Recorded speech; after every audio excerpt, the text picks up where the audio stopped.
Good morning and welcome to today's European webinar, Social Entrepreneurship, the Journey from Idea to People. Let me start the webinar thanking for taking time out and being here today. A special thanks to Italian National Agency, INDIRE, the National Institute for Documentation, Innovation, Educational Research, and the Italian Ministry of Education Holders Research Organization. INDIRE is also the Italian National Agency for ERASMUS+. It's the institute that promotes innovation in teaching and learning and in an international dimension. Thanks to its many collaboration, we have a network for cooperation, contacts, and above all, experience exchanges involving students, schools, enterprise, and institutions in all over European country. And a special thanks is for all the partners. FB Association, a no-profit association, has been a reference point for people involved in the management and development of human resource, and organizational model for banking and financial sector is the project methodological coordinator. Emphasis Center, approved by Cyprus Ministry of Education and Culture, is an educational and vocational center specialized in information and communication and technology. They work with teachers, educators, trainers, and as well as people and professionals. Dimitra Education and Consulting is one of the largest and most distinguished vocational education and training organizations with several training courses developed for public and private companies. Didis is a company dedicated to strategic consultancy in human resource and personal development to training. Is specialized in training areas such as entrepreneurship, social economy, diversity, and professional opportunities. Hellenic Management Association is a not-for-profit organization with a mission to contribute to promotion, dissemination, and promulgation of modern management principles, methods, and practice. Incubator Leeuwarden is focused on helping startup companies to firmly establish their business and maximize their growth. They do this for a varied group of people, student entrepreneurs, unemployed persons, and many others. Sci-Fi Science for You is a no-profit organization that develops cutting-edge information technology systems and freely offers them to all in order to solve real-life problems. Gheorghe Lazar National College, the second oldest high school in Bucharest, introduced education entrepreneurship for its 10th grade students and for the application of learning by doing approach. And last but not least, Technical Institute Colombo, one of the consolidated and oldest secondary school of Central Italy, specialized in tourism, is the project coordinator. Let me say why EnSoEd Innovative Teacher Training in Social Entrepreneurship is a very important and is why we are here for this webinar. Social entrepreneurship is presented in a term of competence. This is an innovation approach, and it's new and supported by very limited empirical studies. It adopts an innovative validation mechanism, the open badge and open evaluation education resource that gives a visual verified evidence of competence achievement. It addresses the need for entrepreneurship and social entrepreneurship education for teachers and students. EnSoEd will firstly target teachers and schools in order to support them in social entrepreneurship education with the previous training material. They give them materials and guideline for teaching social entrepreneurship for the local communities and social engagement. Secondly, it will target students who will benefit for trained personnel and acquire key skills for their future career. The aim, the idea of this project came out after the analysis of European national policies regarding teachers' professional development and quality of teaching in all education levels, and in particular on social entrepreneurship. EnSoEd is aimed at supporting the initial and continuous professional development of teachers' profile in accordance with the European lifelong learning approach through the application of practical and innovative tools in order to promote social entrepreneurship education in secondary school. Teachers need more specific training and practical support in relation to this particular type of enterprise that requires a different approach to business planning and development. So the specific training program and educational toolkit will represent strong instrument for boosting the teacher's professional development, the quality of secondary school education, and ultimately the integration of social entrepreneurship education in secondary school curricula. What about the target group? Well, target group is teachers, and they are teachers and students. It supports the development of social enterprises, which represent an important opportunity both for the young entrepreneurs and for the community. It focuses on social value produced and local community and design practical approach to support students into the territorial analysis and needs and gaps through the promotion of a bottom-up approach. It adopts an holistic approach. Teacher training on this topic provides not only information, but also materials and guidelines for teaching social entrepreneurship for the local communities and social engagement.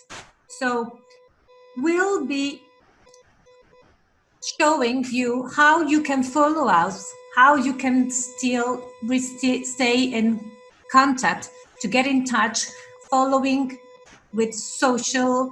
So we have Facebook, and we have the link, we EnSoEd initiative, and of course you have to stay in contact with us, to get in touch with us and follow all our initiatives.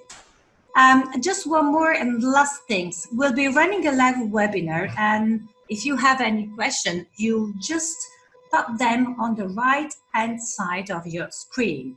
And if you miss anything, don't worry. We'll be sending around the on-demand recording when it's possible. And please, just the last things, you will receive an email with the evaluation questionnaire for today's webinar. Please fill in it. And certificate, of course, will arrive at your website. Thanks for your attention, and I give the word to Elena. Thank you, Cinzia, for this. Hello, everyone, again. I am Elena Sticlea. I am a teacher of English at the National College Gheorghe Lazar in Bucharest, Romania.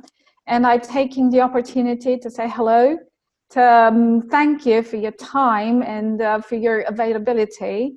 And I'm saying hello on behalf of our Deputy Head Teacher, Mirela Chiovanu, who is here with us today, and on behalf of Ionela Neagoe, who is the head teacher, but needs to attend some very important events with the City Hall, because, the final exams here in Romania are approaching. Today, we are taking the opportunity to present you what we've done so far in this project on social entrepreneurship, which involves partners from 6 countries. And there will be a very, very slight difference from the initial timetable. in the sense that all the intellectual outputs are going to be presented a bit later on after we have heard Mr. Enayati and Mr. Antonio Patane. Let me just introduce right now very briefly why we are here today, what we are going to see, and the sections of our presentations. So, just a second. Cinzia, is it okay if you could enable the screen sharing? I think it will somehow got disabled. Never mind.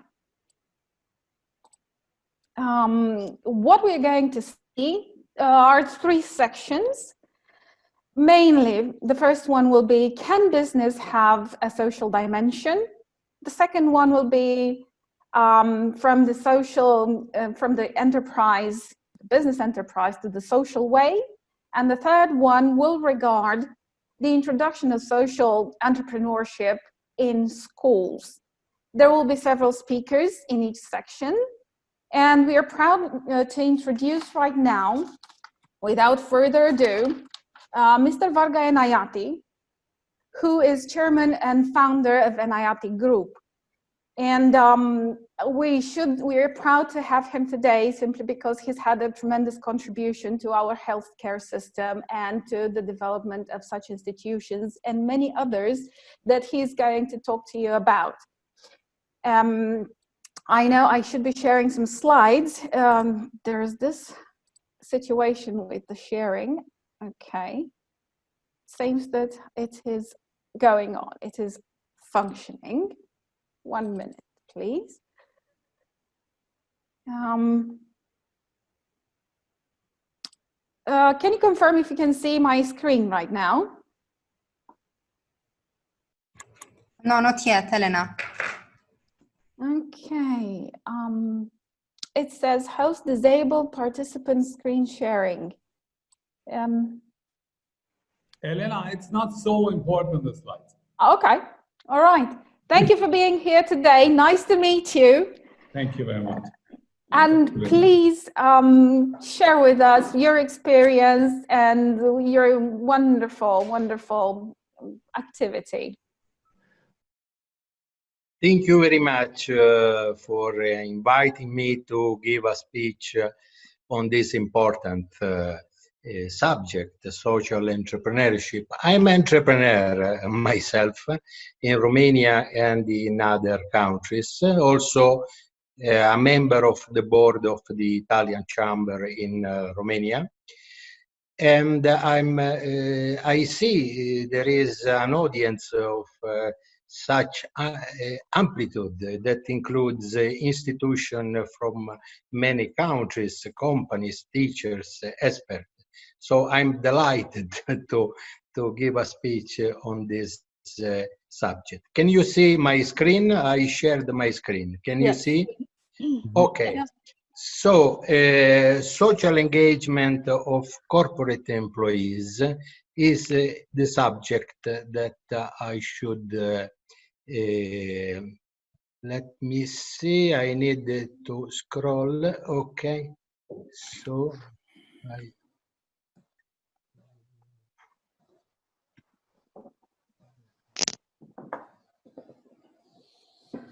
okay.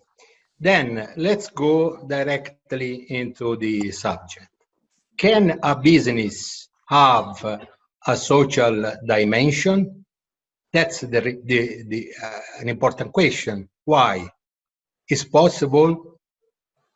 Traditionally, companies have had one responsibility: making profit, making money.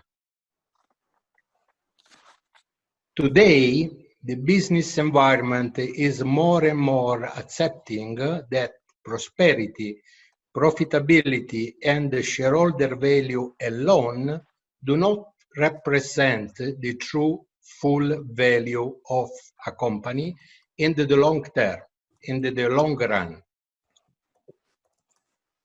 The company ability to grow and improve continuously is also, as we will see, determined by their social competencies, ethical responsibility, and environmental contribution. And I will show also example of this.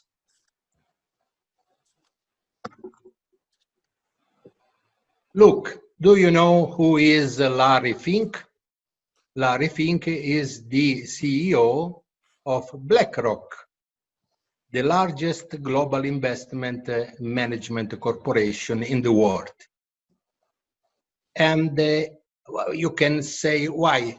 We talk about CSR and then you mention the CEO of the most important financial institution, the biggest investor in the world. In this last annual letter this year, Mr. Fink said that his company would avoid investment that present a high sustainability-related risk. So Mr. Fink says we must have a fundamental reshaping of finance because we manage a huge amount of money for people that give us to the assignment to manage their money in the long term. The long term for their pension, for keeping their wealth. And now Mr. Fink said it's time to reshape the financing of the business. This is a very, very important statement. Can you imagine if an important company lose the support of the most important investor in the world? We are talking of thousands of billions of dollars managed by BlackRock. Then let's go jump into the subject after this preamble. Employee engagement. What is employee engagement? Forget for the moment about social engagement.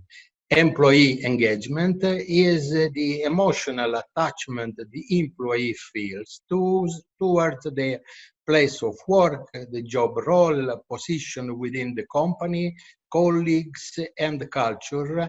And all of this affect this attachment on the well-being and productivity inside the company. Motivation.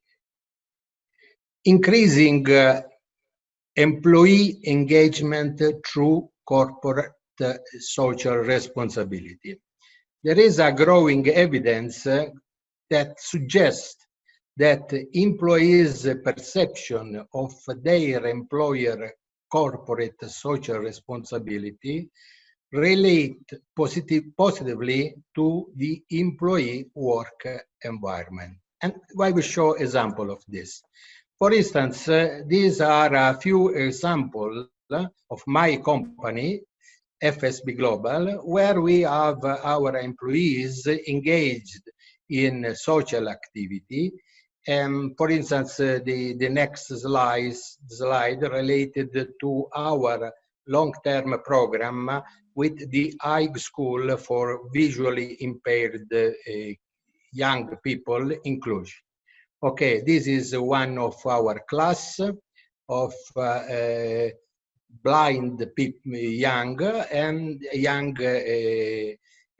kids, and we have an Italian class, Italian language, but also we share Italian experience. Look, we are now preparing the pizza. It's something extraordinary for them that lives inside a building most of the life to prepare the pizza, okay? But also we have Italian culture lessons and events. Another program is also to support schools in the country, in the far location where there are a lot of child that needs, I would say, a lot of things. And so in some period of the years, we also go to deliver gift, but also during the year, we support paying for meals and other necessities. This is another slide that shows our involvement in another event in Cluj with a lot of children. Okay, so which is our experience, our conclusion? Collaborating in CSR projects is not on the spot. It's not like another team building event. Okay, we pay some money, we go somewhere, then finish. It's create the capacity of developing in the long term, in the long run, an open, not hierarchical culture. We have long-term programs. We do not have a spot event. And the company facilitate this, my company, by make available working time. So the people that works in programs like this, they are paid. The hours they spend are paid hours. And also we provide support in terms of financing and organization. But they are the protagonists, not the company. This is why it's important, because we work together, no matter the hierarchical position. And we are working in the long term, not one spot event. Now let's talk about another company. Maybe many of you knows ENEL. ENEL is one of the most important multinational in the energy business. So energy adopted a value creating model integrating social and environmental factors in the business process. This is a concept that I will also mention later. And they have developed 1,200 projects with more than 9 million beneficiaries. This approach of ENEL is completely different than just a philanthropy. It's not saying, okay, I'm good man, I'm good company, I'm good citizen, and I give some money in excess to people in need. Also, in many cases, it's also something that is deductible from tax, so it's easy, okay? In ENEL, it's really a part of the vision of the company, it's a part of their strategy. And the employees are the protagonists of creating shared value, and the company facilitate their involvement in similar ways like I mentioned for my company FSP Global. Now let's see some picture of from ENEL, and see ENEL is a company in the energy, so ENEL should be capable to talk with everyone. Everyone need electricity, everyone must be capable to talk with a company that provide energy. These are pictures from Ferentari. That is, I would say, a difficult area of Bucharest, where ENEL is involved with projects, as many other projects. Now let's talk about UNICREDIT. Okay, another experience. UNICREDIT says that CSR and the corporate sponsorship are an integral part of the business. UNICREDIT Group has a long-lasting tradition in supporting cultural, educational and social initiative to promote social and economic progress, social cohesion, and the feeling of belonging. the motto is to do good, we need to do well. And UniCredit is for over 14 years involved in important CSR projects. Main projects are, for instance, the social impact banking, because banking is very important for the economic development, for also develop healthy business, sustainable business, new entrepreneurs, people that needs credit to develop a program and he doesn't have money more than the idea and the projects. And also UniCredit has a program in teaching, in music, and in festival. These are images from UniCredit events. UniCredit put their values into practice as a foundation. UniCredit Foundation promotes volunteerism, civic involvement, and charity through its activity. Now we talk of a fourth. This is a fourth example managed by Sherban Musneci for one of their company. Roberto Musneci is one of the partner of Sherban Musneci and is also the president of the Italian chamber in Romania. And okay, so this is a very important investment from the client of Sherban Musneci associate, Max Bet, and is really an heliport, okay, an heliport in Bucharest, inside near the hospital.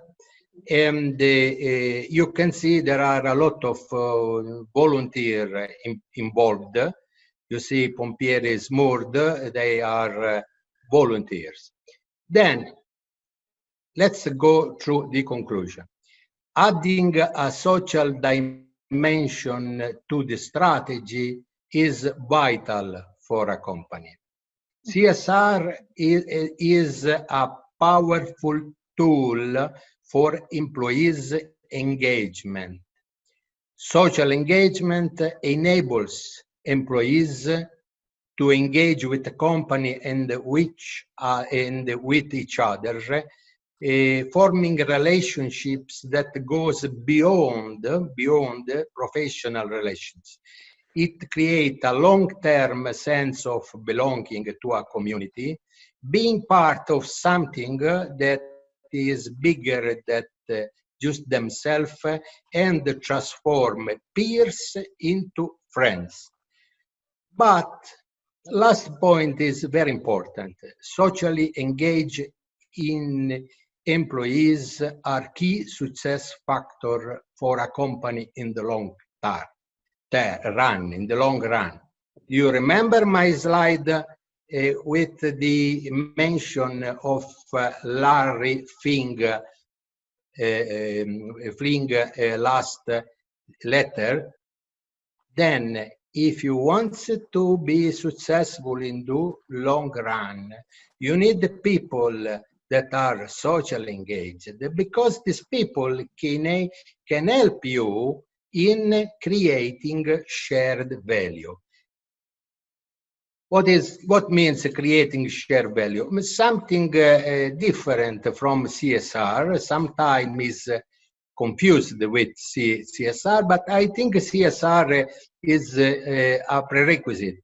Creating a shared value is about creating new policies and operating procedures that allow your company. I'm mentioning Michael Porter. This is from 2011.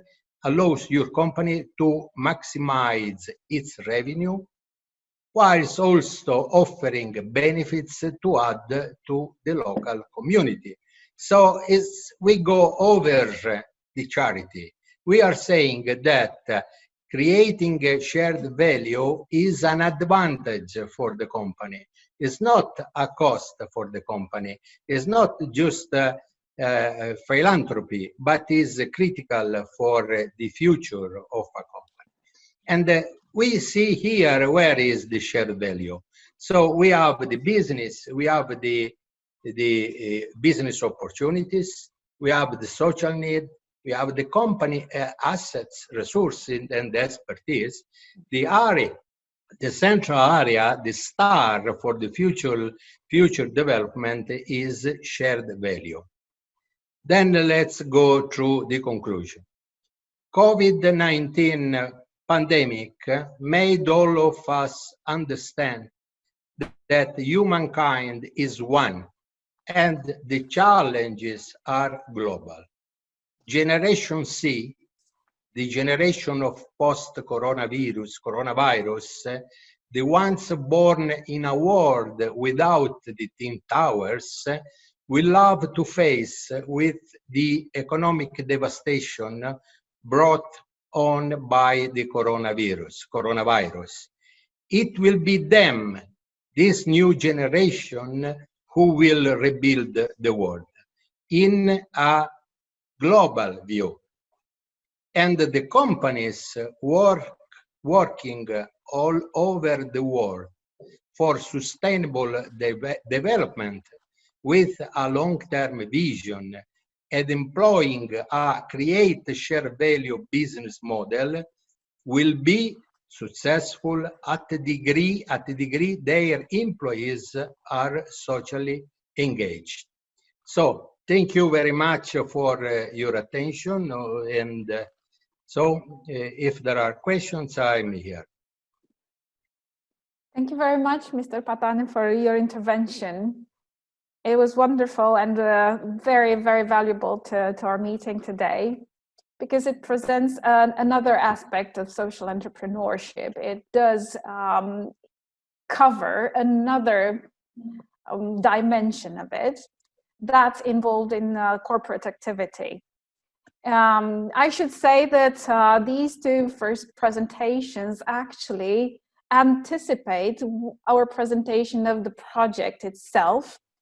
And we are talking about the ideas of motivation that drives us to do social entrepreneurship, sustainability, sense of purpose, social value, shared value, and the sense of belonging that this gives us all. This brings me to the point in which I can present several aspects of the project in a succinct manner. Okay. Okay, Elena, thank yes. you. If someone is interested to have a copy of my presentation, just ask. Okay, thank you very much, and thank you for inviting me to give a speech in this important occasion. Thank you so much for being here today. Obviously, if there are questions, please feel free to fire away, so to speak. So, just a very few words about us as an institution. We are National College Gheorghe Lazar in Romania. We have celebrated 160 years since its foundation this year, and we are very, very proud of it and our long-standing activity. As you can see, we offer specializations to children and teenagers in mathematics, informatics, natural sciences, philology. And our alumni actually have become very important personalities for the society today. We've got a long-standing list of examples of successful alumni. We are involved, and we have been involved in other European projects as well. And we are proud to be one of the top 3 schools in Romania with highest admission grades, with highest end grades, so to speak, after the final exams, and with a lot of extracurricular activities which make our high school a very sought after institution by all the candidates wanting to continue their studies. We have theatre clubs, debate clubs, robotics team, the school magazine, Junior Achievement Romania Partnership, and many others, which I'm not going to present right now. Our project is called Innovative Teacher Training in Social Entrepreneurship, and it really aims at training teachers into social entrepreneurship, considering the fact that today this is a growing need to address social issues, and the fact that the drivers of change can be the teachers that work with the students and, well, the future generations, as Mr. Patan was saying. Then we are addressing the need of initial teacher training and continuous professional development with this project. And what we're going to do is actually build a training course on a platform that will be available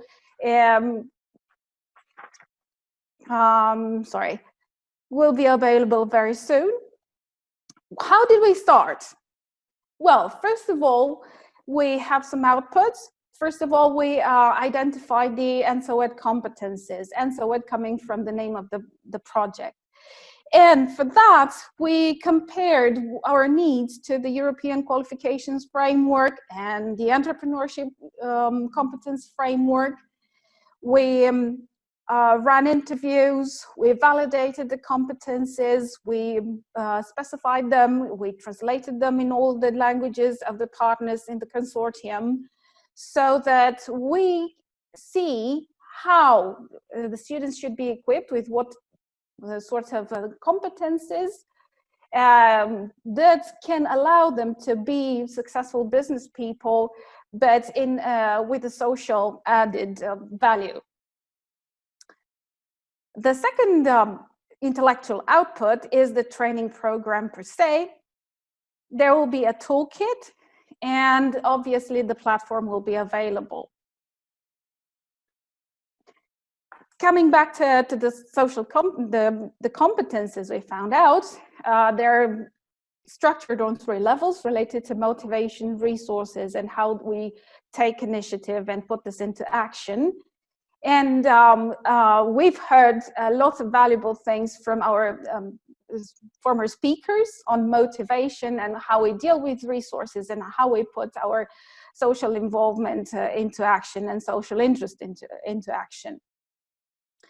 In order to validate these competences, we have a very modern system of validation, which is related to open badges originating from America, which is a system of visual verified evidence of each social entrepreneurial competence. It is validated against a very rigorous system, which involves criteria of achieving these goals and how the certain skills that is acquired can actually be proven and put into practice. The training program I was telling you about involves a training curriculum and the training materials.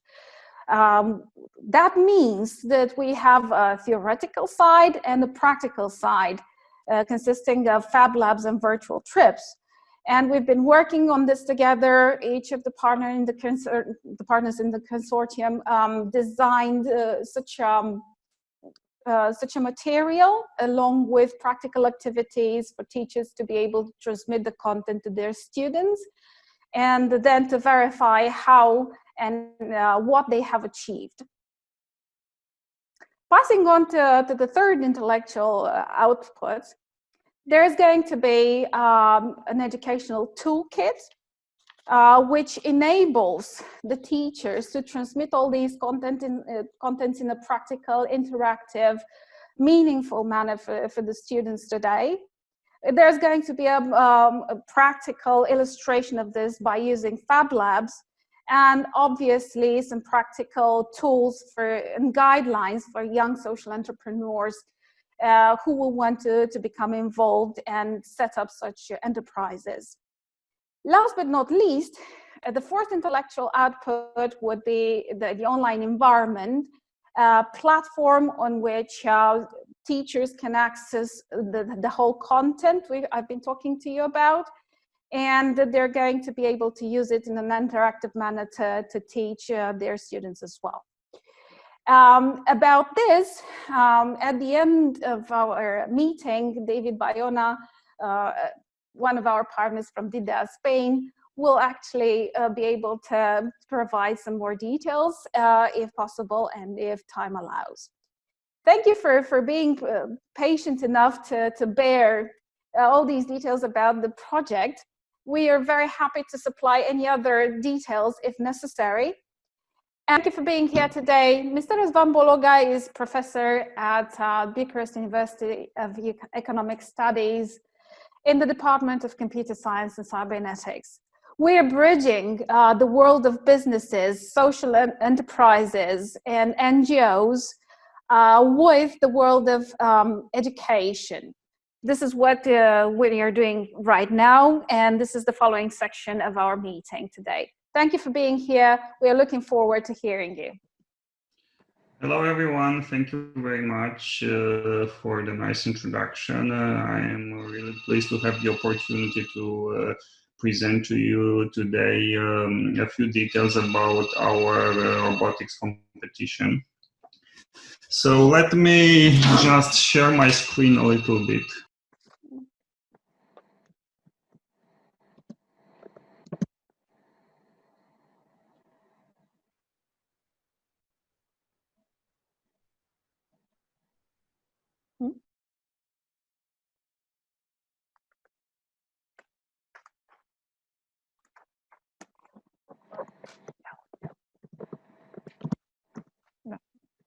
Just 1 second to share my screen here.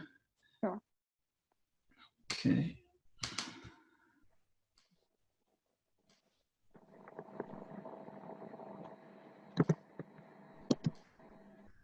Okay.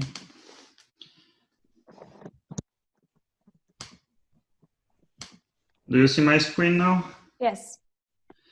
Okay, so I'm going to speak today about social entrepreneurship in the area of education with a focus on robotics in education. At the Bucharest University of Economic Studies in the Computer Science Department, we have started an initiative in order to support children to learn robotics. We focus quite a lot on remote rural areas in order to be able to provide good education to all children in Romania and prepare them for the jobs of the future. Why is robotics so important in the context of the jobs of the future? That's because most of the jobs that our children will have were not yet invented. So roughly 60% of the jobs that are in high demand today did not exist 20 years ago or even 10 years ago. If you think about AI specialists or data scientists or mobile programmers, none of these jobs were around 20 years ago. Some of them were invented less than 10 years ago. Most of these technologies were part of research projects 10 or 20 years ago. So the unprecedented development of the technological sphere of our society is creating major changes in terms of employability. And this trend is expected to be even more strong in the future. So with the issues that we have nowadays at an international level, many companies will try to move their production away from Asia. And this will obviously create an even higher demand for skills. such as robotics, programming, coding, and many others. So it is vital nowadays for schools to provide the proper education to their children in order to prepare them for the jobs of the future. The kind of education that has been around for the last 100 years is not going to be suitable for these new jobs. We don't even know how these new jobs will look like, and that's the reason why it is so important right now to make a major shift in education. Now, what do we do? So we have financial support from some companies, mainly the Romanian Commercial Bank, but also the ENEL Group and Gheorghe Lazar Park and many others. So we basically run a robotics competition where we provide an artificial intelligence learning platform to all children. They are able to work on this platform with virtual robots, and after that, once they get enough knowledge using the virtual robots, some of them will get physical robots which are paid by the sponsors. So there are two phases of the competition. One is online with artificial intelligence, and the other one is on site with physical kits. The whole process can happen remotely, so you don't need to bring children into school. And that's the reason why we are the only competition in Romania, robotics competition in Romania, that is still running. And actually, I think we are one of the few educational competitions that is 100% online already. The children that we are targeting are between the ages of 8 to 16. And the qualification between phase 1 and phase 2 requires a test. The competition is organized by Cyber Knowledge Club, which is an association founded by the professors of the Faculty of Computer Science of the Bucharest University of Economic Studies. The competition has been around for some time. The main sponsor is the Romanian Commercial Bank, and they have kindly provided financial support to give free lessons to all children in Romania. So there are 36,000 children that participated in those lessons. We are by far the largest online competition that is taking place right now. And 500 of them will receive physical kits from the Romanian Commercial Bank, and a number of others will also receive gifts from Renault and from Gheorghe Lazar Park. Nextlab.tech is a startup. It's an innovative platform for robotics, and it's useful for managing hackathons, educational hackathons, and also for provided adaptive learning and intelligent evaluation. The competition is part of the official calendar approved by the Ministry of Education in Romania, which makes it of interest also to teachers.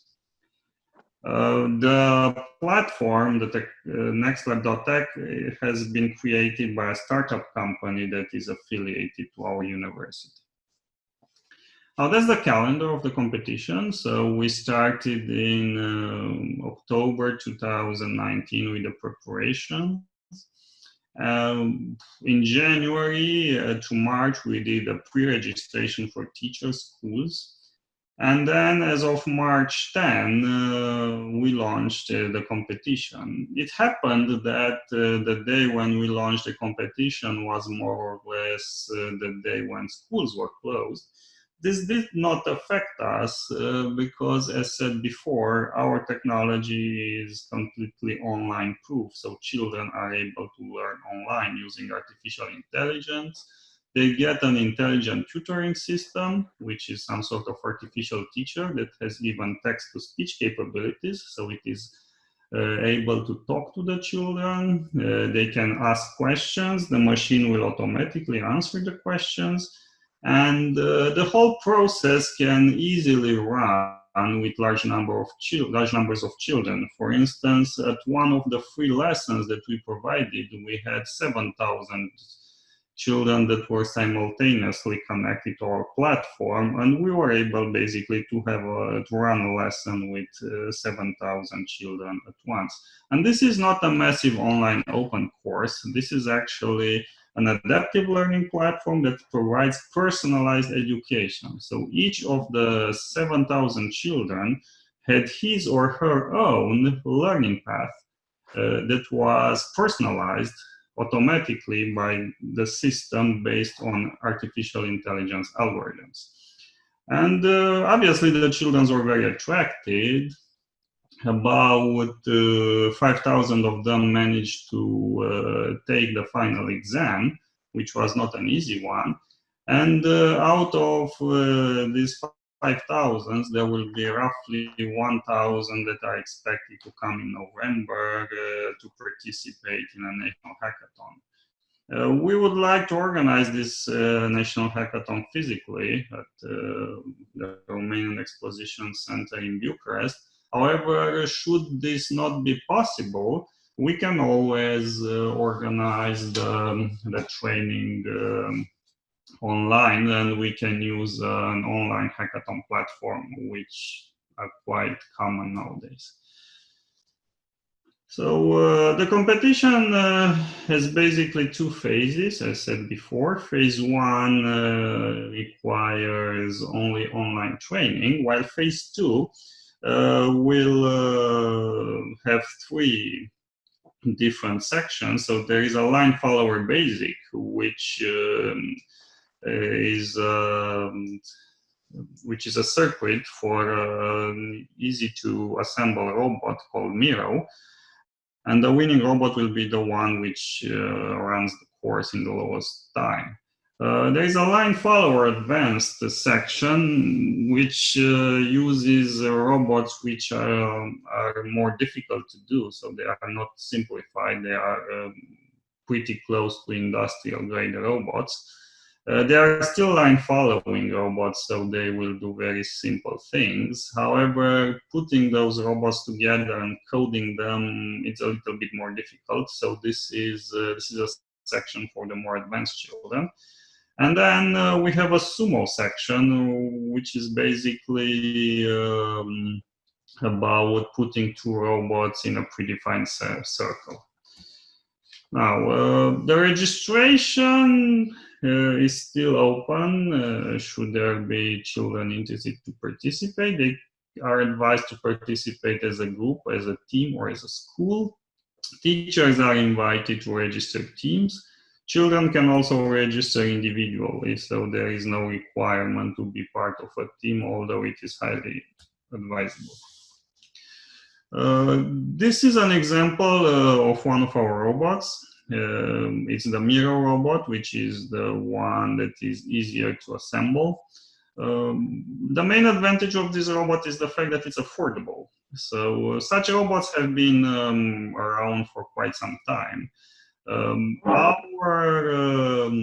main contribution in terms of social entrepreneurship was the fact that we have designed an affordable kit, something that you can buy for 50% of the market price. So if you go on an online platform such as eMag or Amazon, you'll find a number of robots that you can use for education. However, they will be pretty expensive. I mean, they are certainly beyond the capabilities or financial possibilities of children from emerging countries.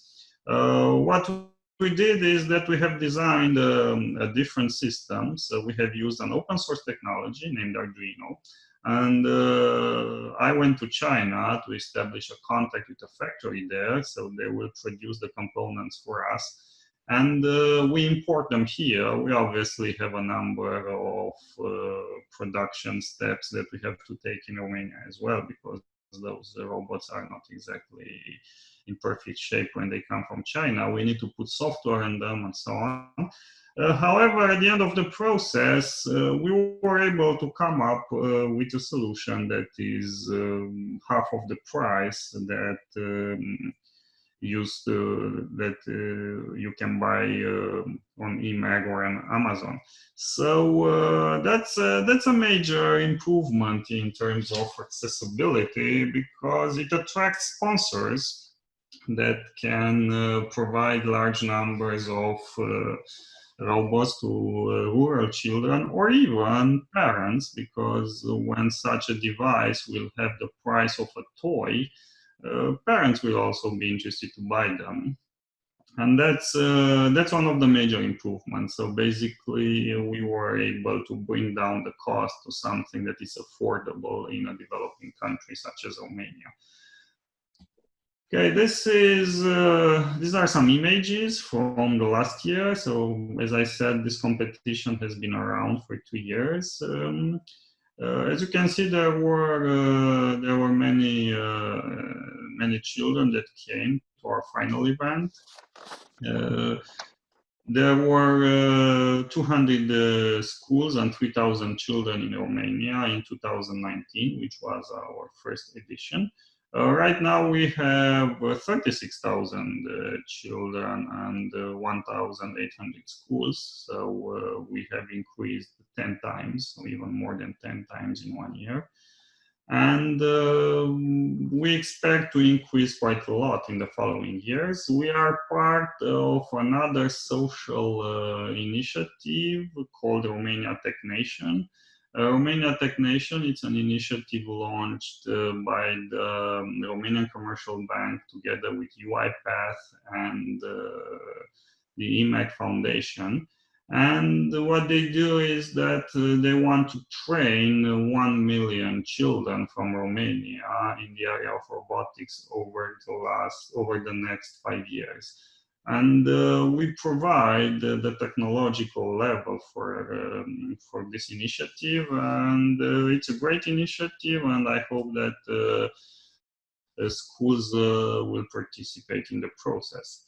We also involve students from our university. We have the so-called Robo-help stations, where children can come when they get stuck in the process of coding or assembling the robot. There is a high demand for such Robo-help stations, as you can imagine. And children are attracted to the robots, and they want to see them running. And we had like children traveling 600 kilometers to get some help. This year we have moved online these Robo-help stations. So as of June, there will be one. Every week there will be at least one meeting online where children will be able to get help with the issues that they have in coding the robot. The Robo-hackathons, these are meetings at the regional level, very intense meetings of 1 or 2 days. We have organized a number of them. We have even organized a Robo-hackathon for teachers. And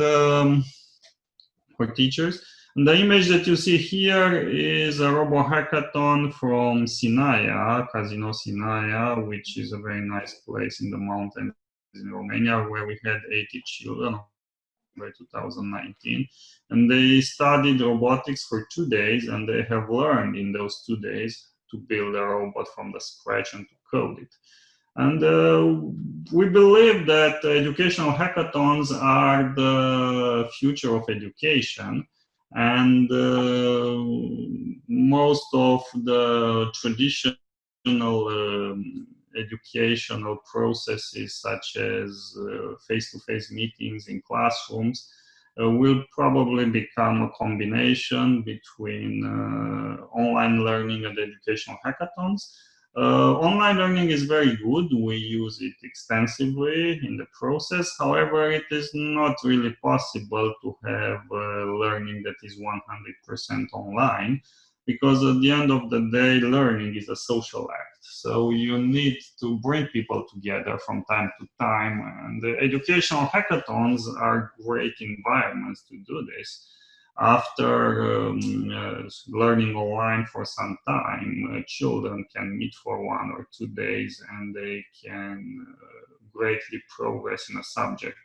The educational hackathons doesn't have to be related to robotics. They can be organized in any subjects. You can organize them in mathematics, you can organize them in physics, history, whatever. They are not new. They have been around for some time. So if you go to countries such as the US or Middle East or Asia, there are even dedicated websites for running hackathons.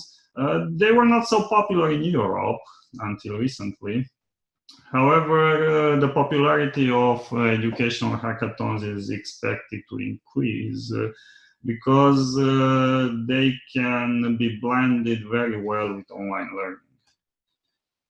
Okay, so that's it. Thank you very much for your attention. I hope you have learned something useful during my presentation. And should there be any questions, I would be happy to answer them. Thank you very much, Mr. Bologa. This has been very, very instructive in the sense that we understand that technology is made available to children who are not very much able to buy themselves all the kits that they might desire. And of course, this is an important thing to do, both for corporations and higher education institutions. So this is an interesting partnership, actually, between a higher education institution and the corporation in order to make available such elements of technology to children who cannot afford it. Thank you very much for being here today. To take the liberty to pass on to the following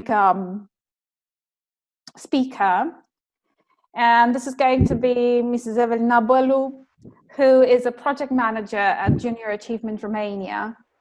And this is another instance of collaboration with the educational system in order to introduce the idea of entrepreneurship in school, and of course with extensions towards social entrepreneurship. We're looking forward to your presentation. Good afternoon, everyone. I hope you can hear me. Yes. Okay, thank you. First of all, I want to thank you for the invitation, for inviting me and my colleague Vera from Junior Achievement Bulgaria in order to attend this European webinar. Considering that my intervention is very short, I won't use slides, but my colleague Vera will share her presentation with you. Within the webinar, we will talk about our European educational project, name called GRINT, a 2-year project which was developed for the high school teachers and students. As we know, in schools, the students study the entrepreneurship subject, but without having enough information about the green entrepreneurship, which is a type of social entrepreneurship. Therefore, through this project, we wanted to bridge the gap in the educational system between the need of new green skills and the lack of adequate educational content for development of such skills. The project was a collaborative partnership between 5 European countries for developing new content or new course in the field of green entrepreneurship or blended learning methods and online educational tools to deliver high quality education. Each country had to involve at least 5 teachers and 100 students. For example, in Romania, we had in the project 8 teachers and more than 500 students from Bucharest, Timișoara, and Turda. Now, I let my colleague Vera from Junior Achievement Bulgaria, the European coordinator of the project, to offer you more details about the project implementation and its continuation. Thank you. Thank you. Hello, everyone. It's Hi. very nice to be part of your conference. And hi to Eva. I'm really, really happy that she invited me to join her in presenting together the outcomes of the Green Entrepreneurship Project and its continuation because it's continuing up to this day. I don't know how I can share my slides because I get a message that it will stop other screen sharing. So is that okay? You should be allowed by clicking share screen because everybody is allowed. All right. So maybe now you are able to see the screen that I'm sharing. Yes. Yes. Oh, yes. All right. Perfect. Right. Perfect. And thank you to Eva for the nice introduction of the Green Entrepreneurship Project, which was an Erasmus Plus project, but it's actually a reflection of a general philosophy that we have in the Junior Achievement Network, that it's very important to tackle those issues related to global environmental challenges and to start building this kind of mentality and mindset of young people to be able to recognize those problems and to know the principles according to which ecosystems function, so that they can provide solutions to climate change and to the other challenges that we are facing right now globally. As you can see, it actually reaped great success. It was even way above our expectations in 2015, 2017, when we had the opportunity to create and pilot the content that Evelina was talking about in 5 countries. And we actually got Junior Achievement Collaboration Award awarded to us by our global organization in 2017 at a global meeting in the US. And that was a really great recognition that what we had started was actually something that is meaningful and needs to be continued. Actually that was an opportunity for us to expand the content that we had created and to start getting into talks with people from other continents who shared their interest in adopting this new educational program, which is for the high schools. So we got in touch with people from Tanzania and from Colombia from the Junior Achievement Network. And in the next couple of years, alongside continuing to develop the green entrepreneurship in Romania and in Norway and in Latvia, Bulgaria, and Greece, which were part of the initial project, we got the opportunity to also go to Tanzania and educate teachers there how to use the content, as well as teachers from Colombia, whom we actually trained online in the conditions of digital training. And why we are doing all of that? Because actually we realized that we have about just one generation left before 2050, where scientists tell us that climate change may start having irreversible effects on the global ecosystems if we do not take action now. And what we can do in Junior Achievement, because we are all about creating entrepreneurial mindset and developing the entrepreneurial skills of young people, we thought that we can take the initiative and just make our contribution towards actually saving the planet and building the world's sustainable entrepreneurial leaders today. And this is the toolkit that we created that both caters for a sustainability mindset and an entrepreneurial mindset at the same time.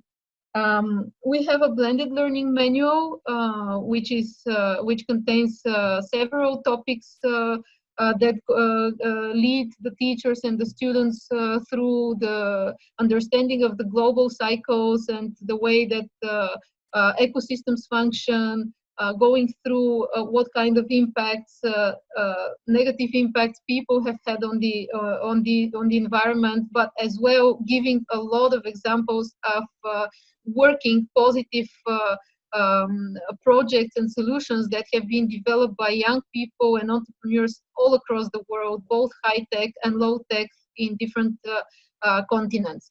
So the idea of that is to make the students inspired that it is actually possible to solve those problems. And it's not just about, not everything is so bleak, and things can be achieved and solutions can be found. The second part of the manual actually encourages the students to go on a journey and go through the process of developing and testing in a real environment an idea of their own, related to finding solutions either to climate change or to waste management, or to plastic waste, or to biodiversity loss or soil degradation, all of these large-scale problems that we are facing today. And basically the solutions are everywhere, and they're able to look at different resources that we provide to them. These are existing resources online, but they're curated in a way that they build this understanding in the students of the global environmental challenges. So we use all of those official sources and big media or companies, and we present them to the students. We also use give access to adapted online business instruments, and such as the online business model Canvas or the Mural, or other platforms where the students can experiment and work together as a team, even in a virtual environment, as it is right now with the COVID-19 situation, where the schools were shut down and everybody is supposed to be staying at home, but they can still organize themselves in working together as a team. And what is most important is really to make that step from the idea to the realization. So this is what we are looking for in the continuation projects of the Green project. So while during the Green project our goal was to pilot the content and to see how it works in the schools, now in the continuation phase we are actually looking forward to creating a green entrepreneurship ecosystem, and to really pushing and encouraging the students to go out of the building and to prepare and to validate their green entrepreneurship startup ideas, no matter what sphere they have chosen to provide a solution in. I mean, there are so many problems right now that it's not difficult to find a cause worth fighting for. So currently we're collaborating with 20 schools in Bulgaria, 20 schools in Tanzania, where we were last year to make a training for teachers, 10 schools in Colombia, and 3 schools in Norway. And of course, all the schools that are already part of the network from the initial project. And another very important element that we are trying to introduce now is just because this whole panel now is devoted to the link between education and business, and here we are looking to create a green entrepreneurship ecosystem of either big, legitimate, reputable environmental organizations where there are experts in the environmental field who can talk to the students about different environmental problems, but also containing representatives of either small startups or larger companies such as VMware that you can see on the slide here, or CoBuilder, which is a big Norwegian company that develops solutions that are part of the circular economy and of the green entrepreneurship. So what we do is that we ask each of these companies to provide a couple of their employees as mentors who are right now leading webinars. Each of them has led at least one webinar for the whole audience of students in Bulgaria and also in the other countries, just to give this business perspective to students of why it makes sense to really start overturning our classical or conventional understanding of what business is about. So business is not about financial profit any longer. Business is about finding a problem and a real social or environmental problem and providing a solution for it. And so the green enterprise is actually something that is created from the very beginning, from the idea that it is set up. It's created with the goal to have a positive effect on the environment.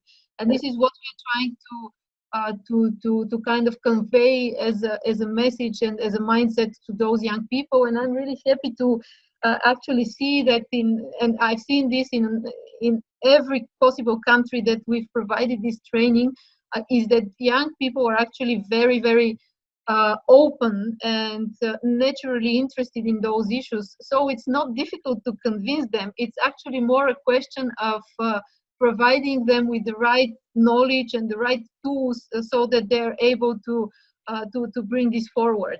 And they really acutely realize that you know, they're the ones who are going to be living in this environment, because they are the young generation, and in the next decades it's up to them to actually try to reverse things. So this is just a small representation of the topics that the students and the teachers learn, that I've already mentioned to you, that combine the entrepreneurial mindset with the knowledge about the state of the environment and the mindset of respect for the natural processes, because I think this is the underlying condition, the underlying premise that we need to have. We need to know and to have an experience in nature in order to be able to respect it. And this is the necessary prerequisite for us to be willing to take action to contribute to regenerating the ecosystems. Very good impact, I mean, very good testimonials that we've had from the teachers who've gone through the training. There have been people who have gone in one day from the fixed mindset to the growth mindset, which was just amazing to see. And I'm really, really happy that our training contributed to, you know, teachers finding out things about themselves that probably they had not thought about before, both in Tanzania and in Bulgaria and in all the locations that we've been.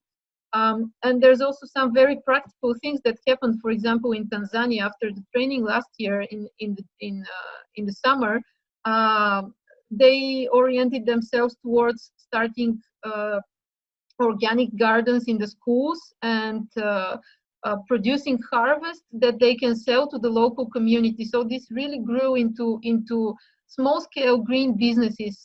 So they really provide a response to a need that exists in the communities there, where the communities are poorer. They don't have enough access to food with higher nutritional value. So when students plant you know, some varieties or crops that are not so readily available to the community, this is something which is in service to the community.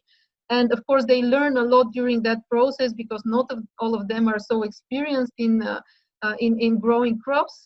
So we've been at some point challenged to give them advice and to look for resources, or to turn to experts who can give them advice so that they can you know, fight some conditions of the environment or of the climate. But everything has worked out really well so far, and I'm really, really happy that we've been able to continue that project in this respect, and to really make it into a program. So it's not just a project that's confined to a certain set of activities or a budget that's provided by a grant organization, but we are actually looking for ways for different revenue streams through which we can fuel our work on the topic for the years to come. And really, we have loads of ideas of how to make it even more sustainable and maybe not so dependent on grant funding, which I think it's also a topic of this seminar today with social entrepreneurship, how to make actually our approaches and ideas profitable, or at least being able to cover their expenses so that we continue with the mission that we have. So we are open to your questions if you have any, or if you have interest to adopting the green program, you can drop us a message on the emails that you see on the slide, and we'll be happy to answer. Thank you so very much for your intervention. This comes really, really as a good example of putting things into practice. Okay, so having an environmental approach so that we can solve various problems in the community under the umbrella of, so to speak, of a business that's more like green business and activity in the community. This is very, very useful for us today, and this is a very good example of applying these principles. Thank you very much for your intervention. And Thank you. Nice to see you. Very nice to nice meet to you. see you. Yep. Thank you.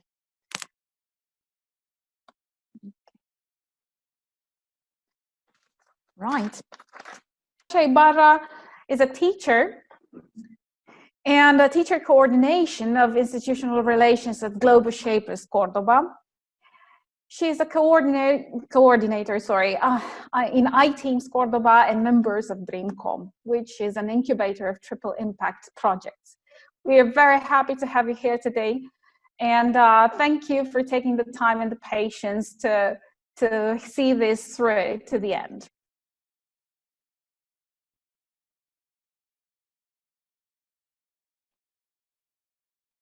Well, I'm not really sure the connection is right.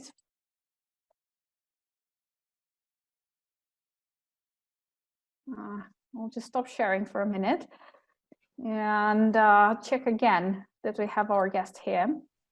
And Natasha is connecting, so. All right. All right, so, sorry. Oh, there we go. I think she'll be able to speak in a matter of seconds, I suppose. Hi, how are you? Hello. Hi, thank you for being here today. Welcome. Thank you for the invitation. Thank you. I hope you're just fine and that you will be able to wrap this up for us. Thank you. Sorry for the delay, but here is too early in the morning and I had technical difficulties, so Oh. I lost the first part of the meeting. Oh, okay. Thank you for taking the time and breaking your sleep pattern for us. No. All right. So whenever you're ready to Okay. speak, we are really looking forward to hearing your experience. Okay.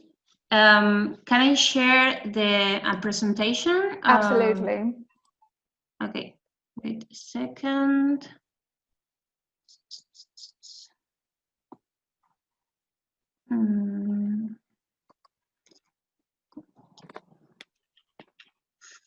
Here.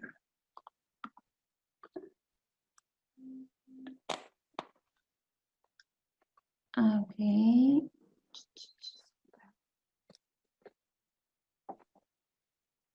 Can you see it or not? Yes. Yes, it's perfectly visible. Yeah.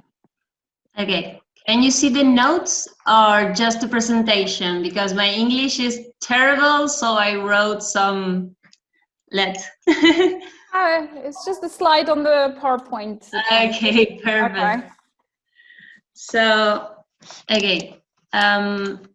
As you may say, my name is Natasha Ibarra. I'm a teacher from Cordoba, Argentina.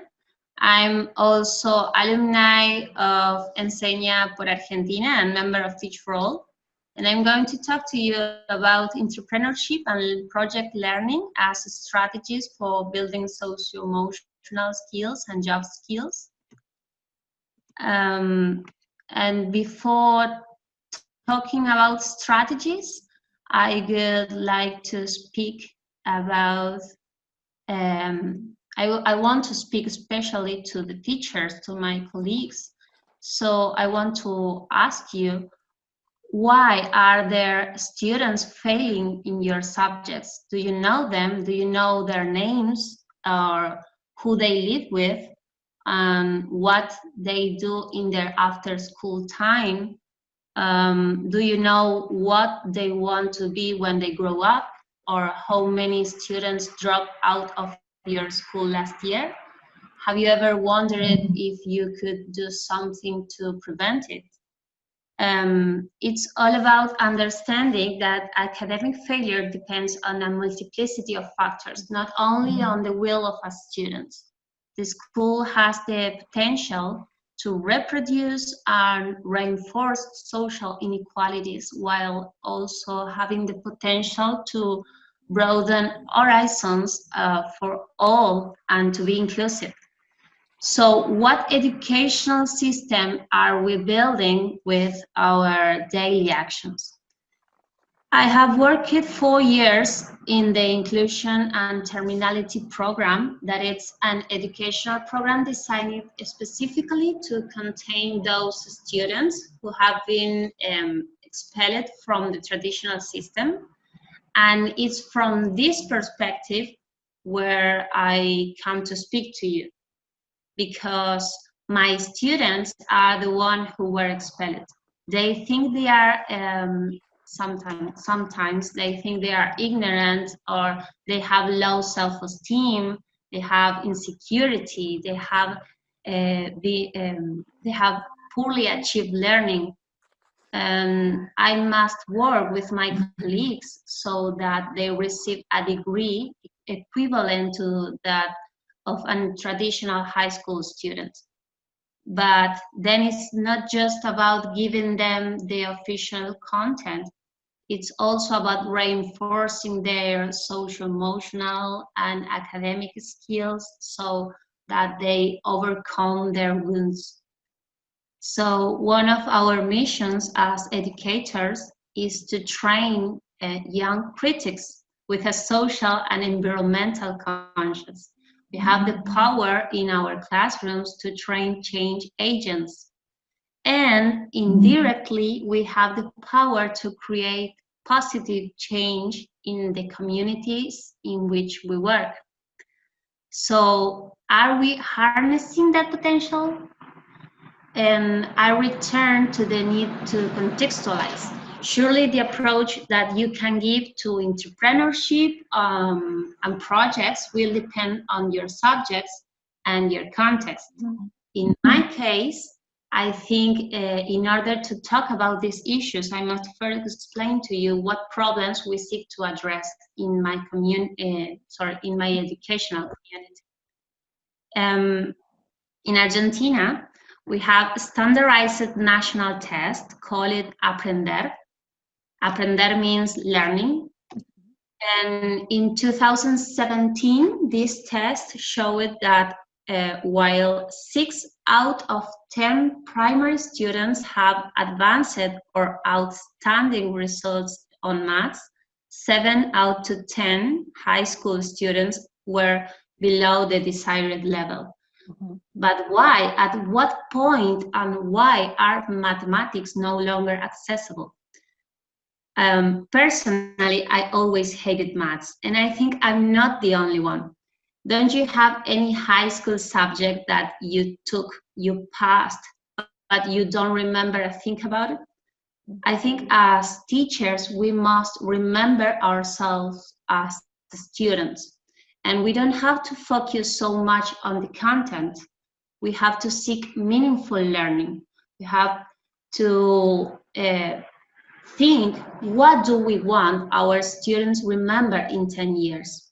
And project learning allows us to this, that the contents are just tools to achieve wider objectives. So let's turn now to the educational community. And I want to focus on families. In my school, many families are poor. Adults have informal and precarious jobs and are unemployed. I remember when I was a girl, I am the daughter of a single mom raised in a poor family, and I always liked to dress up in my mom's clothes and play at being a secretary because she was a secretary, and so that it was the reference that I had. Being a secretary was the best thing in the world. And when I was asked what I wanted to study when I grew up, I didn't really know what to say because no one in my family had gone to college. So I didn't really understood what careers there were. And now, as a teacher, I see that in my students. If in families the only references have precarious or insecure jobs. And if TV shows that the best thing in the world is to be a footballer, what future can they dream of?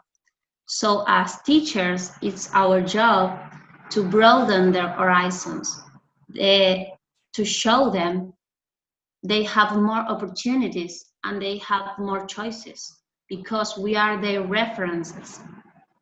So understanding that unemployment and informal employment is common in our families, in my educational community, and that child labor is a reality for many of my students, my goal is to develop job skills. So yes, my dream for my students is that they can go to college. But in the medium term, and being realistic, my goal for them is to access to a job that allows them to build a more dignified occupational project. Sorry, I lost the the diapositive.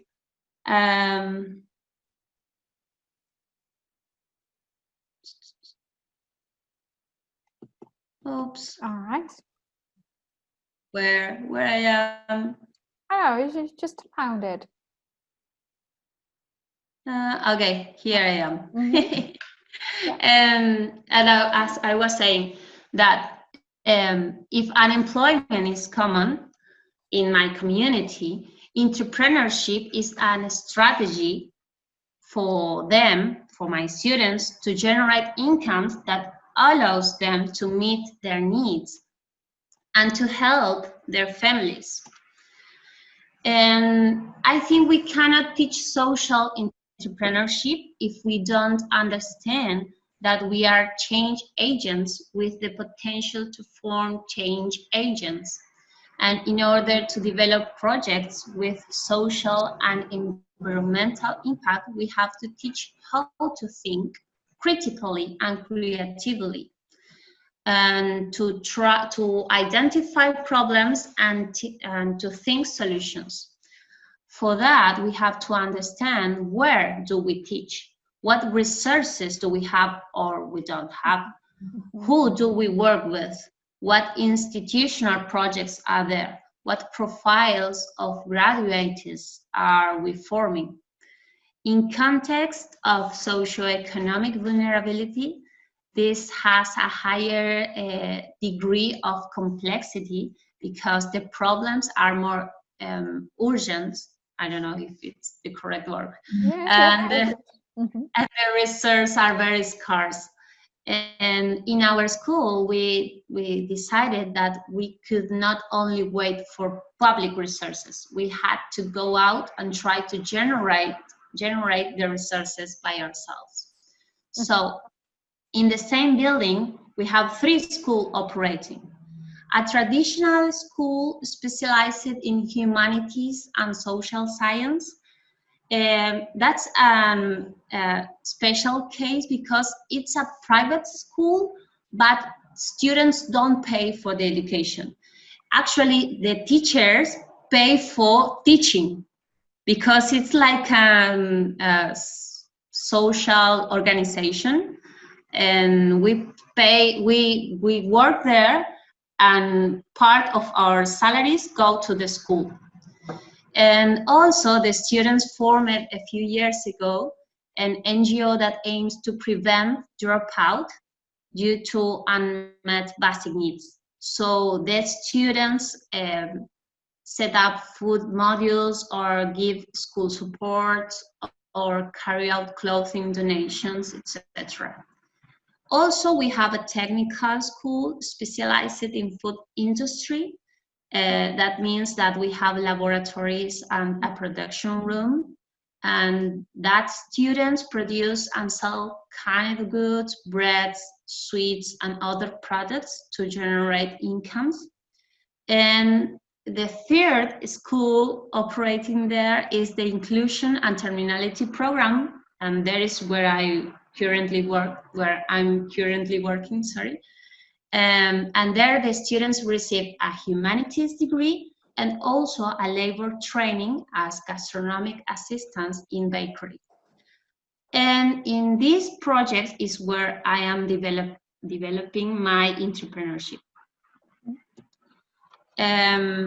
So let's go to my classroom and to your classroom, and let's think about what are we teaching and how do we teach it, and what do we want to evaluate and how do we want to evaluate.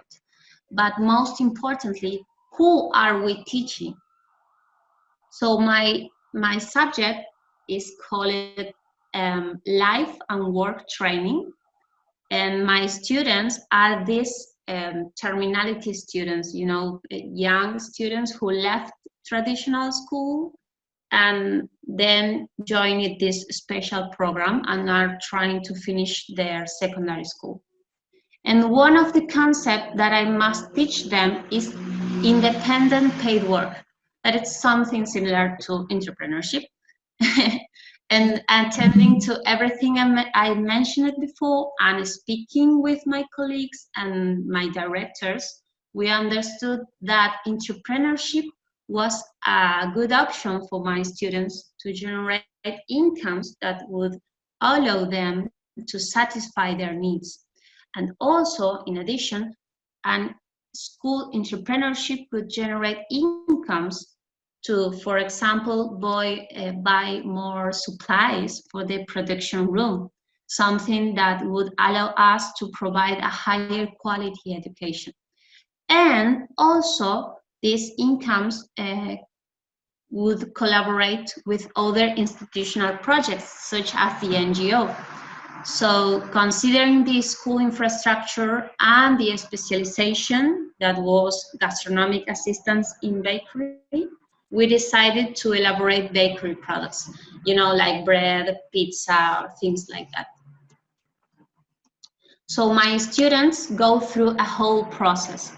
They learn how to identify tools, materials, recipes. They collectively build their identity, they choose their name, they sign their logo, they build working rules, they set objectives, they divide tasks, shops, analyze cost, they set prices, they advertise, they rehearse oral communication, and learn about hygiene and safety. And they make the products, take the orders and make the packaging, they deliver and handle the money, and they verify the income and make the accounting balance. So there are good strategies to apply the things that they learn, for example, in mathematics. And the evaluation process does not depend on me. They carry, my students carry out satisfaction surveys for the clients that allows them to identify issues to improvement. And also they do a self-assessment to rethink their practice, and a peer evaluation to better distribute tasks and correct attitudes.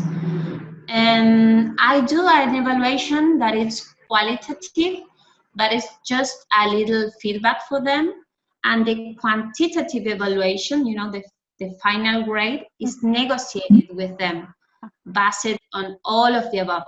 And trust me, they are their worst evaluators, because in 4 years of teaching this subject, I have never had a single student with a 10.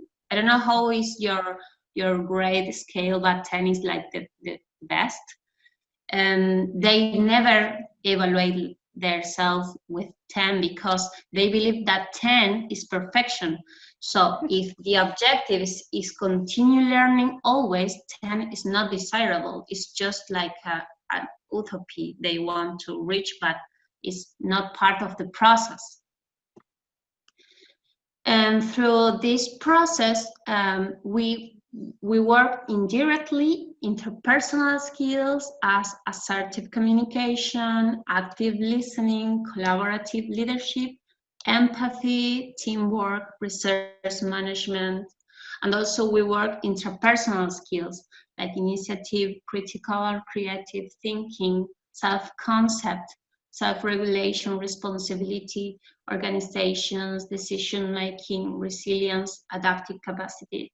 And as I said at the beginning of my presentation, these are the most important things to us to teach them, because these students drop out of traditional school and they feel very bad about that situation. They think they can't do anything well. So like working in these skills improves a lot their results in other academic aspects.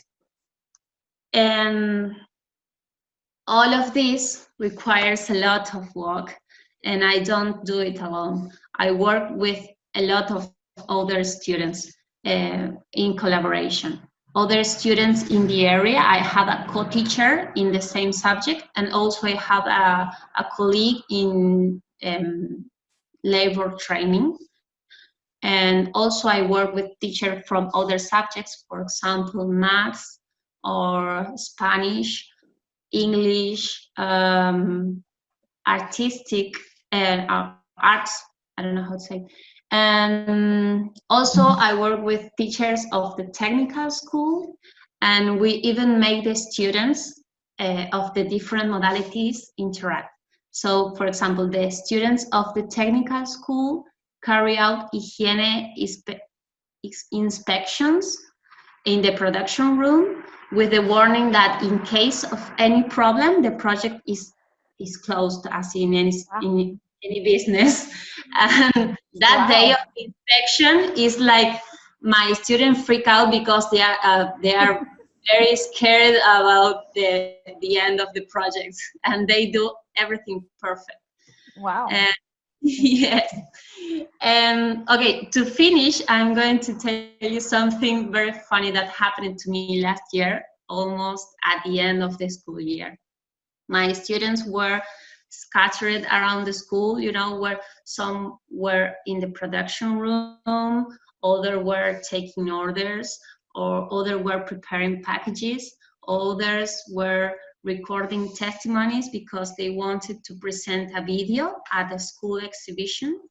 And I was just sitting in the classroom watching the few who were working there.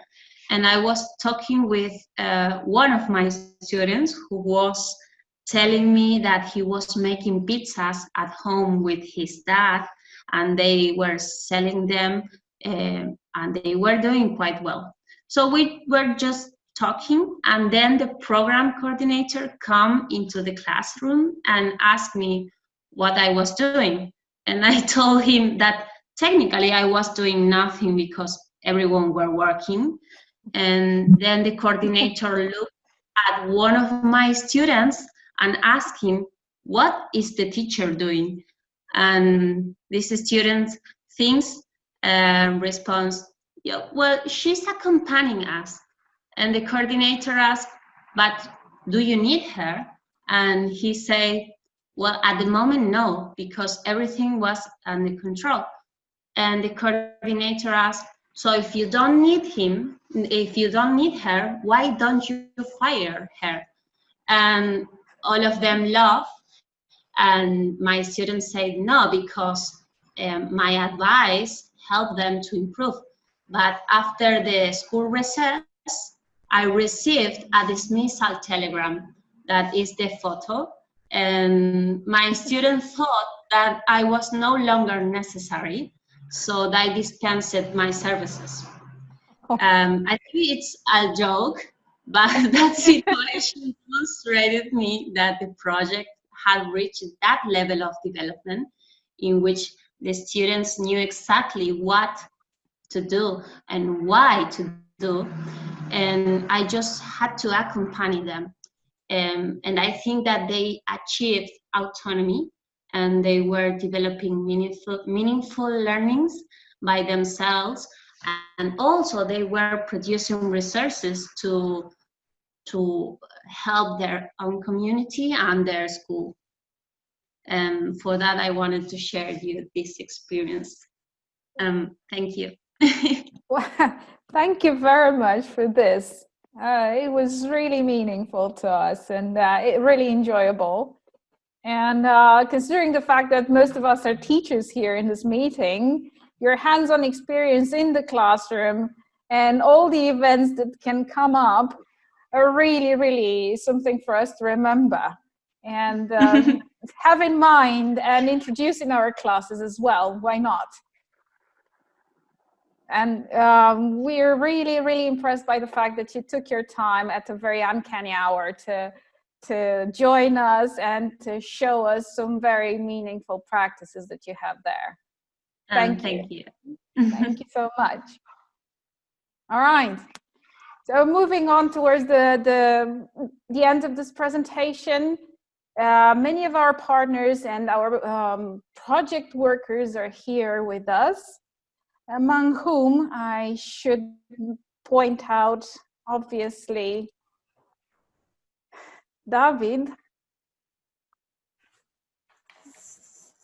I haven't mentioned much about him. I will let him introduce himself and tell us more about the work that is going to proceed in the project, and also to wrap up this meeting for us and bring the conclusion of the partners to the table. Okay, so can I proceed, Elena? Yes, please. Let me 1 second to share my screen. Absolutely. Okay, are you seeing my screen now? Yes. Okay, so let me introduce me. I'm David Bayona. I'm the responsible of projects in the company ERASMUS, based in Valencia, in Spain. And we are part of a partnership of the EnSoEd project. So I promise I will be as quick as possible. I just want to introduce you 3 ideas, 3 conclusions to wrap up all the information that the ones that have intervened in this webinar with this valuable information, and just to bring you these little conclusions. So I want to thank you also to the coordinator to invite me to do this closure of the webinar, and Elena for the great job for organize and manage all the issues. Thank you. So you're well, Elena. So there are 3 main conclusions that I want to talk about. These 3 conclusions are to highlight the importance of young entrepreneurship, to also to analyze the lack of social entrepreneurship education in formal secondary school. We have seen with the speakers that there are experiences that are trying to solve this problem, this gap. So we are working in filling this gap. But well, I will explain you how EnSoEd experience is trying to do it. And finally, I will show you very graphically how we are working with this project to try to encourage students and also teachers, because we are part of the educational process, to introduce entrepreneurship and social entrepreneurship into those secondary schools. Okay. So first of all, the young entrepreneurship is really, really important nowadays. I put here the present, the future, because it's something that we are working now, but that we have to develop in the future. So why it is important, the young entrepreneurship? So basically, for me, from my perspective of teacher, I think that competencies and skills are the most important when we talk about education. So entrepreneurship, education in entrepreneurship and social entrepreneurship allow us to train students in these basic skills like cooperation, teamwork, communication, negotiation. So for me, one of the main points of the importance of the young entrepreneurship is to improve these basic skills. Also, one of the main points is to allow students to gain independence. So to try to promote the self-employment, that way they are not dependent of third persons or employers. They have the ability and the capacity to look for their own work. Also, to look for opportunities and new trends, which for me is one of the most important abilities. Also flexibility, because the environment changes at every second. If 1 year ago we were told that we were at houses with the schools closed, so it's a surrealistic situation, and we have to be capable to adapt to the different situations of the environment. Also, I think that it's very important on entrepreneurship, because it could help to avoid the early school living, and also to manage, as I said, and to face unexpected issues like the COVID-19. So as you can see in the next slide, you can see the all levers in percentage of different countries of the European Union. As you can see, my country, we are the leaders in this in this ranking. Oh dear. So I think the problem is that the educational system don't foster the passion of the students. So maybe if we introduce in schools, in secondary schools, entrepreneurship as one of the subjects compulsory, or we start doing activities related with social entrepreneurship, which is proposed by EnSoEd project, maybe that way we can avoid these high percentages of early school living. So Romania, for example, Elena, is the third one. We are the top 3. Yes. Oh, and, unfortunately. And Italy top 5. So they lost the podium, yeah. But I think with initiatives of this kind in the next years, we will be able to face this wrong data. And also, I have put here in this slide, even if it's in Spanish, but it's a provision of the consultant Deloitte of the evolution of different sectors regarding the COVID-19 crisis. So I think that if we introduce social entrepreneurship in schools, also the students could identify opportunities in different sectors or can develop creativity to think of new ways to solve problems. So I think that's fundamental for me. So, for example, if Spain lives of tourism and now we are closed, we have closed our frontiers, why can we do? So we have to develop this capacity of think about new options, new business, etc. Okay.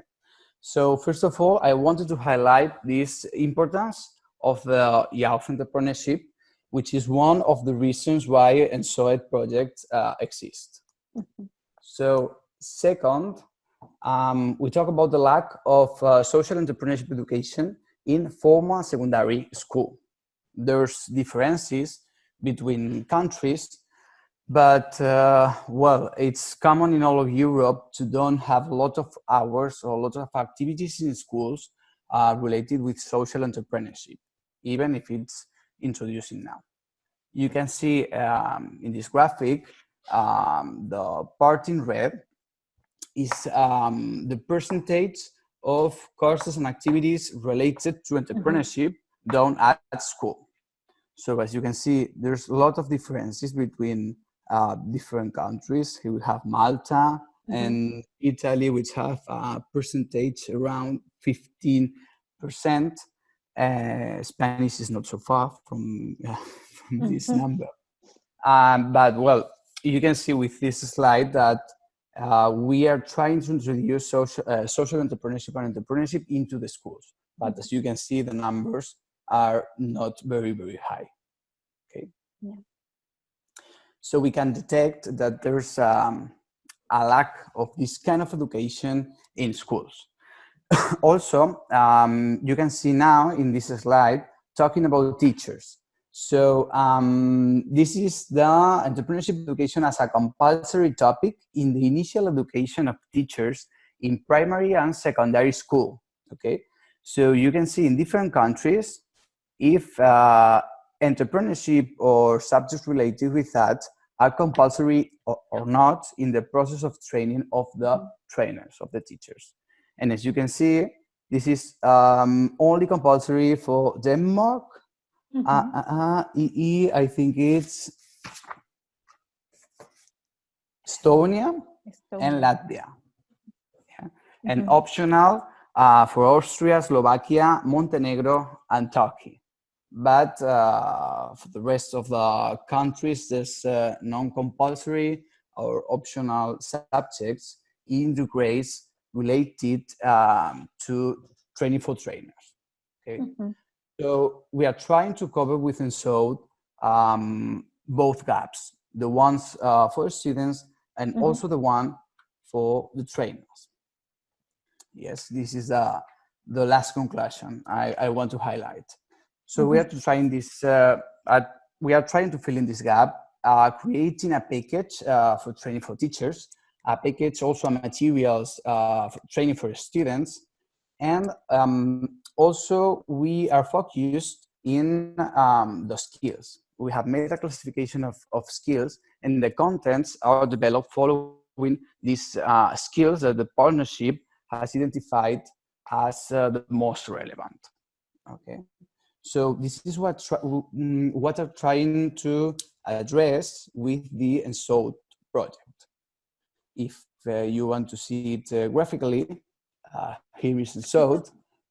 We are acting in the individual attributes. So like psychological, demographical, we're trying to increase motivation. Also, we are trying to give theoretical concepts, but in fact are not the base, because we believe that the skills are the base to improve the capacity to undertake of the students.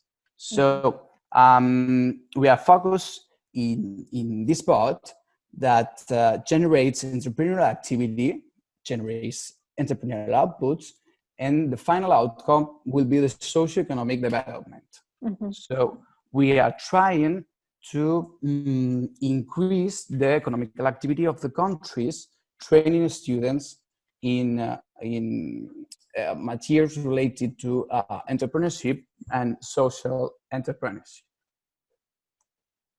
Well, this is a quotation of Mandy Hale, which is an author that has a lot of books related with, to the empowerment of women. And this is a very beautiful quotation. There is nothing more beautiful than someone who goes out of the way to make life beautiful for others. So we are trying to train students, train trainers, but without losing the point of the importance of the social impact. And I think that with this information and the information that gives you, Elena, about EnSoEd project, I think that you could have now a clear picture of what EnSoEd is, if I'm not mistaken. Wow. Yeah? Yes, this is very impressive. Wow, it's the study market, the market study, sorry, and well, how you introduced the project and you integrated it into the whole context is absolutely fantastic. Thank you for this. You're welcome. Thank you to all of you. This is very meaningful information, and I thank you for this and all the partners for the support they've given us to set up the meeting. I wouldn't have done it without you. Thank you all for being here today and for helping us out to do this. Obviously, I thank all the guests who have been listening to us and all the speakers who have shared such extraordinary experiences in various aspects of the field. If any of the partners want to say something at the end of our meeting, please. All right. Okay, so we're speechless. I think it was a long meeting, but it was a very fruitful one. I really enjoyed myself, and I really enjoyed having a taste of what social entrepreneurship means for different actors, so to speak, in inverted commas, really. To me as a teacher, it's a big must now to dig into the field more and be able to do something about it myself and bring it to my students more frequently, not just theoretically, but in more practical manners. All right.